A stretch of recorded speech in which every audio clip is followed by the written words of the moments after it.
Hello traders, it's BA here, back with the weekly perspective for December 3rd, 2017. And before we get started, appreciate all the well wishes and everything from folks that knew had been out of the net for about 7 days. We had a family emergency, took me away from home. So we're back. We're getting back to a normal routine right now. So let's get started with what took place last week.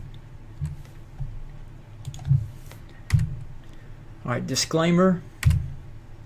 All right, here's a recap of last week's daily T&B report. This is part one, and it's our current portfolio. You can see we have, I'm not going to go through these line by line with you, but you'll see we have plenty of stocks with option plays, cannabis stocks, penny stocks, biotech stocks, and I have just got a slew of stocks to get ready for December. For actions. So I think December is going to be a very busy month for us at the Daily T&B Report. Looking forward to all the trades coming up. Here is a recap of some of our closed out recommendations. Well, this is all the closed out recommendations since we started publishing the Daily T&B Report. You see we've had a lot of triple digit gains throughout. We're setting on a couple of triple digit gains in the portfolio right now, but so anyway, just take a look, scan through this, see how we're doing so far. And here's a recap of what we were able to close out last week. I was trading exclusively on the phone last week. I missed about 3 really good trades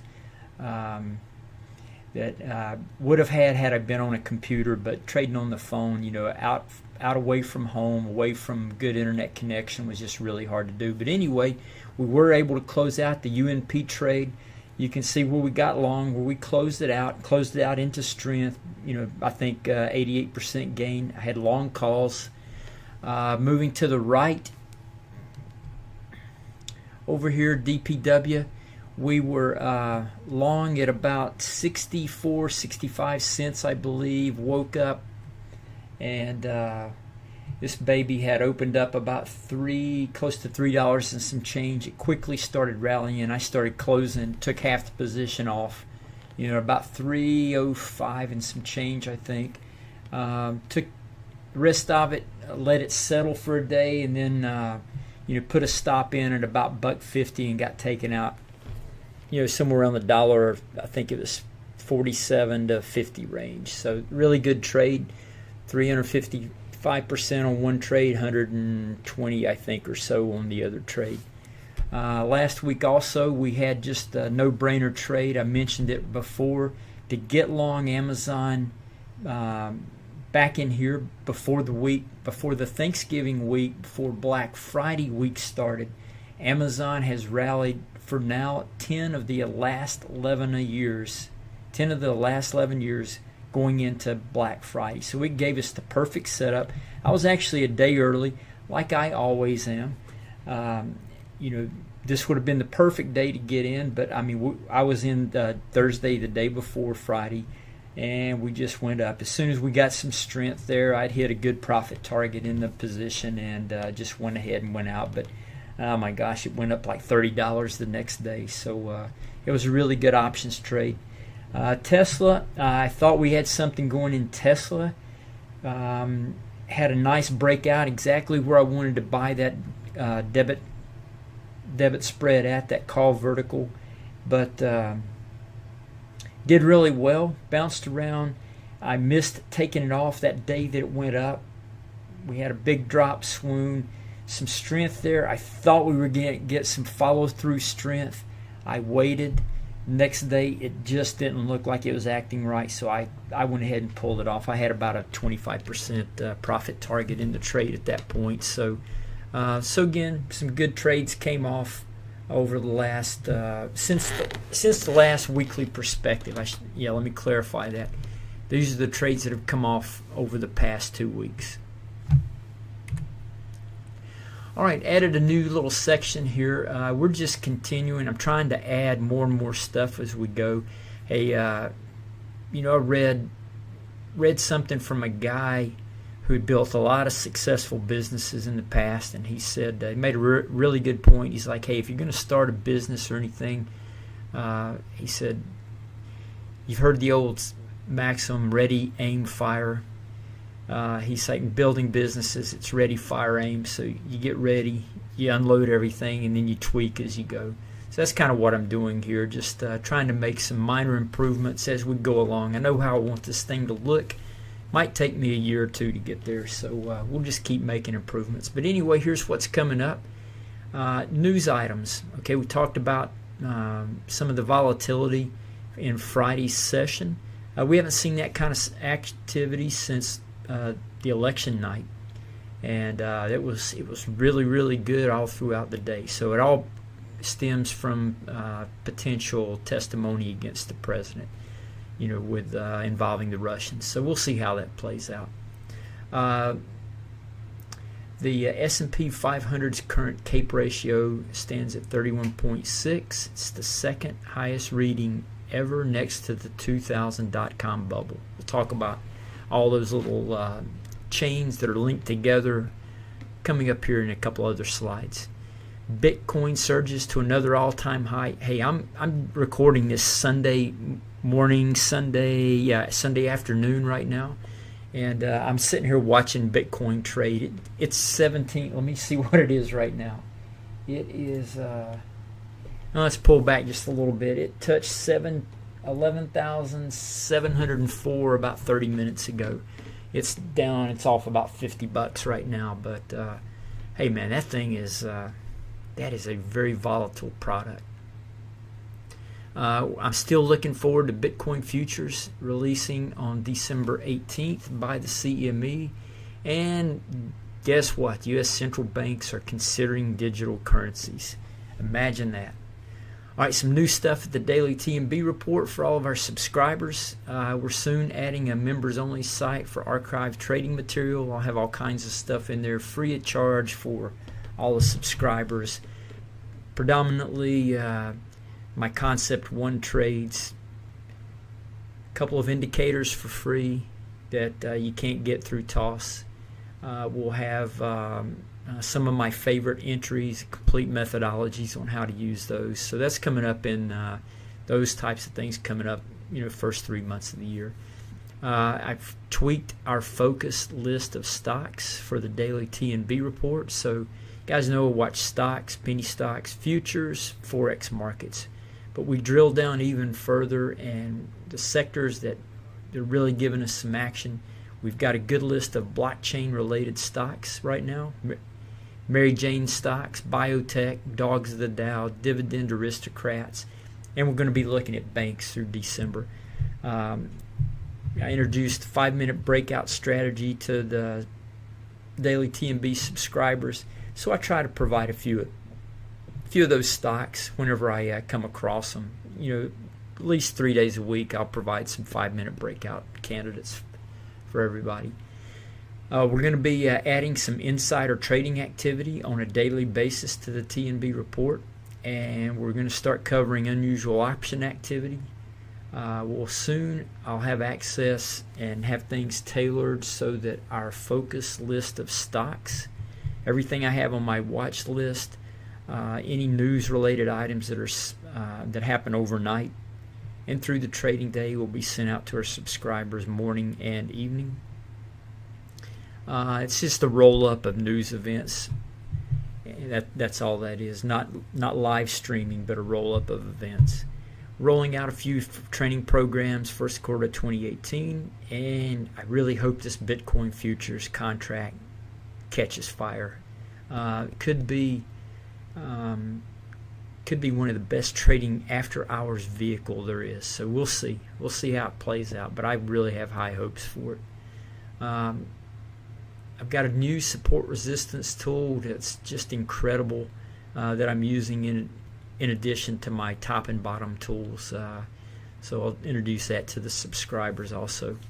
And should get more trades on it. It adds another dimension to what I currently do, and really draws some really neat support resistance lines that you can't find anywhere else. Okay, now for me, entering the most bullish time of the year. Don't know what it means. A lot of things percolating right now. December's going to be a busy month, I think. Could be big for banks. Got the rate hike coming up soon. Banks could carry the market into January. I'm going to be looking probably at putting a new watch list together for the TNB subscribers for us to watch the banks throughout December here. And if small caps are strong, they're really moving up right now. They can carry this market, and they'll take this thing another. We could have 6 months to 18 months left in this bull market if those babies take on fire. And if penny stock volume picks up as well, then hey, we're going to be in the latter stages of this. If we get an inversion in the yield curve, we're there, guys. So we just got a few more things to look at before this market rolls over. We have a lot of exposure to low-priced biotech stocks right now. Biotech and December's usually good to biotech stocks, so we got several in the portfolio right now waiting for a pop. We already talked about Bitcoin. Our Mary Jane stocks are moving higher. I mean, we just got all kinds of penny stocks and marijuana stocks performing nicely. We got some good exposure there. So, hey, for TNB subscribers listening to this or reading this, keep some powder dry. It's going to be very active in December. All right, here's some economic indicators that I've added just to show you guys kind of what I track. Let you know where we're at. I'll keep this posted now as we're, what I believe, entering into the final stage. So, 6 months to 18 months down the road. And this is my checklist to determine when we need to put the big short on. So margin debt, we're already in the danger zone. We have more margin debt in the stock market than any time in the history. So doesn't mean these are not indicators that tell you to the day when things are going to roll, but we're there. Yield curve, we're flat. We need to invert, and so I'm going to be watching the 210 rates, the yield curves to determine if once that starts happening. So once that starts happening, it's like the old saying goes, the inverted yield curve has accurately predicted 11 of the last 6 recessions. I've got it. That's just one link in the chain right here. So looking for the yield curve to invert, and then we've got everything else tied together, and it's time to go short. So it's one thing we're looking at. High PE ratio, we touched on that. We're there. Equities as a percentage of the gross domestic product. So this is the value of equities as it relates to GDP. We're in the danger zone. The percentage of equities being held to total assets, we're in the danger zone there. Individual allocation to stocks, we're not there yet. We're creeping, but we're not quite there yet. Equities to money market assets, we're in the danger zone, meaning we've got more money in equities and very little money in money market assets, and that's the danger there is that any big drop, 5% or more, and people are going to have to think about liquidating some of their margin debt. 10%, they're dumping everything to cover margin calls. So that's why when this thing rolls over and we're at the highest levels of margin debt ever, when everybody has to cash in to cover margin calls, guys, this thing is going to be like somebody cut the cable to the elevator in the World Trade Center or one of the big tall skyscrapers. Mutual fund cash levels are historically low right now, just really, really low. Penny stock volume, we still have room to increase there, so we're not where we need to be there yet. The neighbors quit their day jobs to trade stocks. We're not there yet either. So number 10, number 6 are related. Number 9's kind of tied to those as well. So once you see that, once everybody starts saying that, hey, it's so easy to make money in stocks, they're just going to quit. We are in the final throes of this thing. Whenever we start seeing an increase, and this time it's different headlines, we'll know we're there. But we're not there yet. All right, some major market updates. We are, let's see, tech had the only down week last week over here, guys. So you can see the red bar on the weekly candle. These are all weekly charts. See the S&P 500 ripping higher. The Dow had one of its best weeks in a very, very long time. Probably, I think, the best week, surging to a 52-week high that's ever been recorded. Again, we're still one time framing on the monthly series, something that has never, ever been seen before this length of time. And, hey, the thing could run further. So we're seeing a resurgence in small caps right now. They're pushing higher as well. You can see here they were consolidating. Now they're ripping higher. So, hey, there's nothing stopping these stocks right now. We never know when things are going to turn. I mean, a pullback is certainly within question, but there's nothing absolutely nothing stepping in the way of these markets right now. Interest rates. Yeah, we're still about where we were, guys. No big changes in interest rates here. You can see these are 10-year note rates, 2.75 is the rate that closed Friday. 10-year 2.36. So those are 30-year and 10-year. And here we're looking at corporate bonds. So we can see here that corporate bonds are having trouble at this 120-150 level. I don't know if a healthy bond market means a healthy stock market as well. So we'll see if it breaks through that. We've got junk over here that's had trouble in this area, 37.50. I'm willing to try for a short next time we get up there, just for a trade. So we'll see how that goes. But the biggest thing I'm looking for is an inversion in yield curve. I'll try to start putting some charts up, show you what I'm looking at next weekly perspective. May have a pairs trade to try to capture that for a long-term trade. All right, commodities. A couple weeks ago, I said we needed to start building a position in corn, betting on higher prices for the June time frame. And looks like corn is trying to find a bottom. So we've been we're right in that call. We just need to see corn start trickling up a little bit. So, we'll start building some positions if you haven't already. It's probably safe to tip your toe in right there. Sugar, still in a good position. No reason not to bet that it won't go any higher.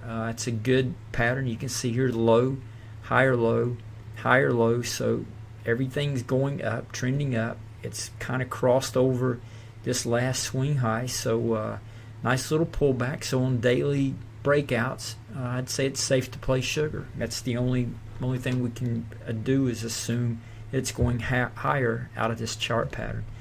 I missed a really good short trade last week in corn. Set up perfectly, but of course I didn't have good internet connection, didn't have computers. I had been wanting to see corn rally so we could get short. We got it. We got a week and about a half of rallying, and then we had 2 really nice days in corn and cattle futures, where it would have been just a beautiful, beautiful trade. Anyway, we missed it. Coffee is still trying to carve that bottom out right there. So any buys in coffee, I think, same in corn. You got to look about 6 months down the road.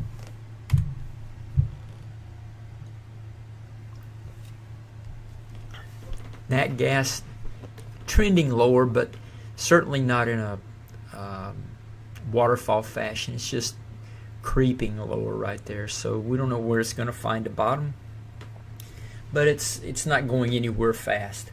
Crude oil, yeah, this is natural gas. Crude oil just doesn't seem to want to go down right now.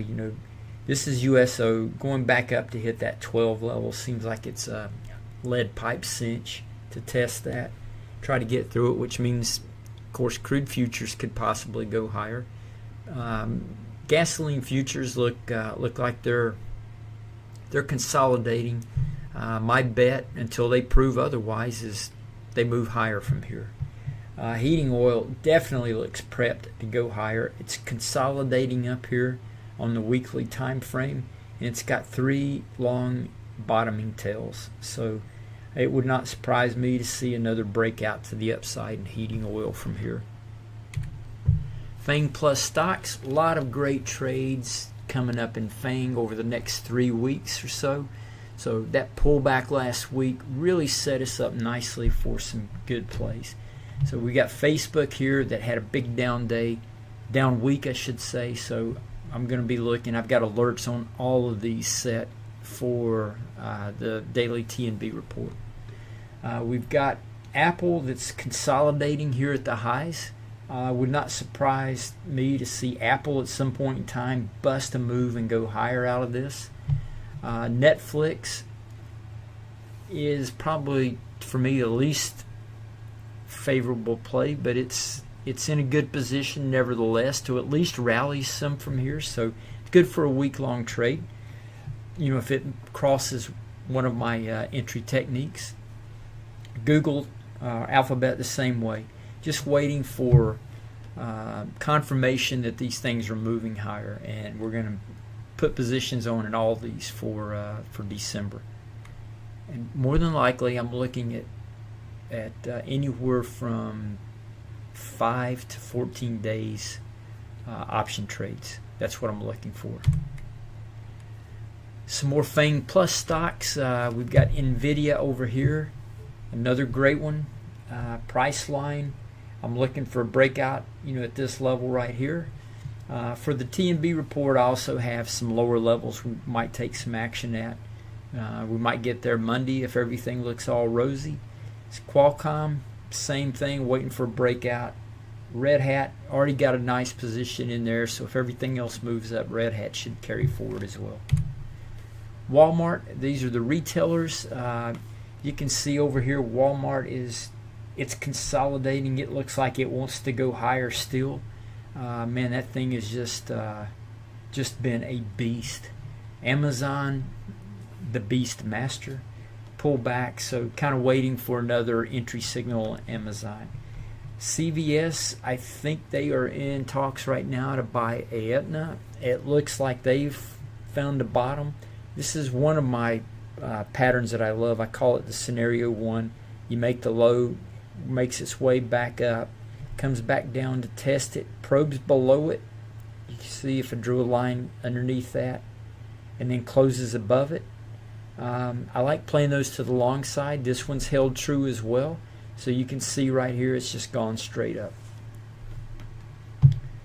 Macy's, the retailers, pure retail sections, stores are just, man, they are on fire right now. So you can see Macy's here kind of represents all of the group. They're just all ripping higher right now. So any daily pullbacks, just be prepared to get long on those things. Biotechs, we already talked about that. So I'm interested in Celgene over here at these levels. I'm also got something out for Regeneron for the daily TNB report. And we've got about a handful of others that we already have positions in, and about 3 or 4 others that I'm going to be looking at Monday and Tuesday to take some positions in. So, again, really busy time period right now. It's really, really good. Weed stocks, they've been good to us. So what I did was I just put 4 up here that you might want to consider if you want to try to trade some of these. I've got an order in right now to buy MBII at 110 or higher. Over here at MG, Maple Leaf Green World Inc. You can draw a trend line up on this baby. So the trend's intact. It's moving up. Any pullback in this, you want to buy highs, just like this. Pull back, buy those highs, and go with it. CVSI, another penny stock, cannabis related.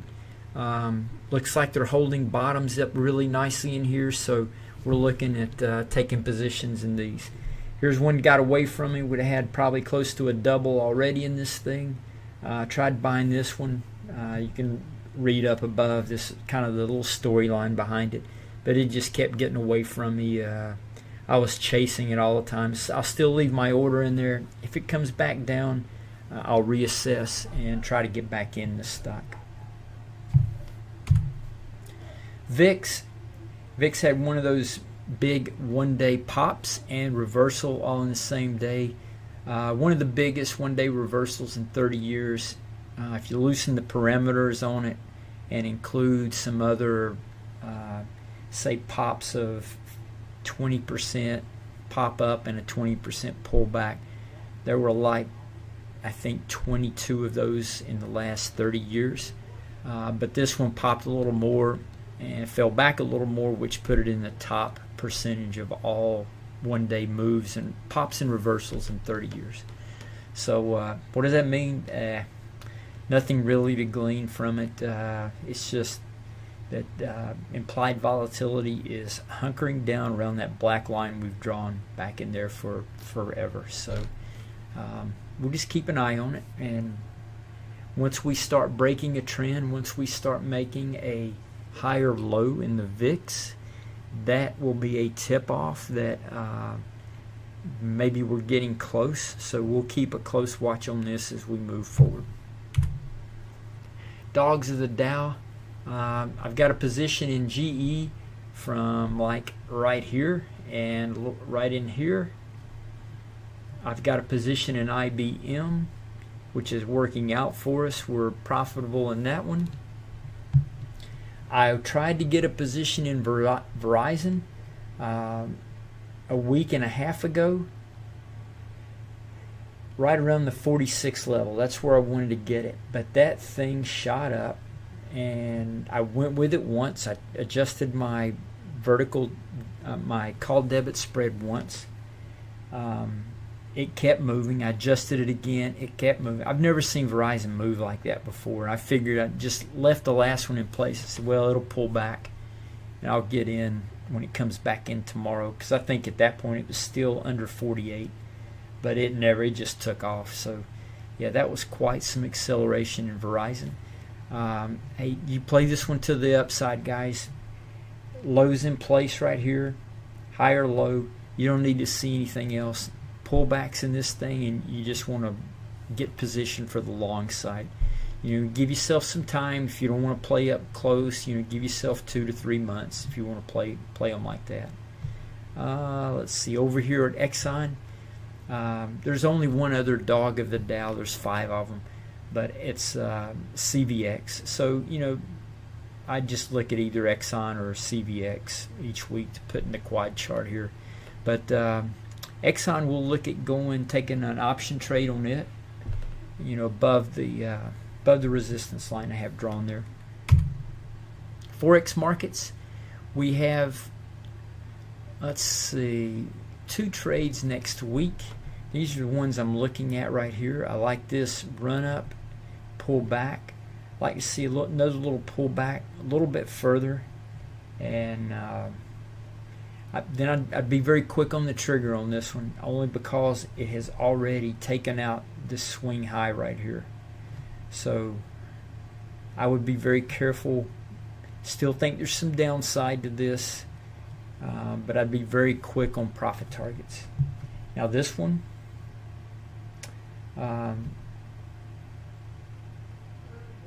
very interested in taking a short on the yen. I've got some levels on the daily chart for the TNB report, but I'm definitely looking at the yen also. Hey, if you don't like to trade the Forex or you're not approved, just trade the currency futures. They look like the same thing. If I'm going to get short US dollar, Canadian dollar, if I just switch over and trade the /6C, it's the same chart. So same thing for the US dollar, Japanese yen. I'll just go over to the /6J, take my position. It's the very same thing.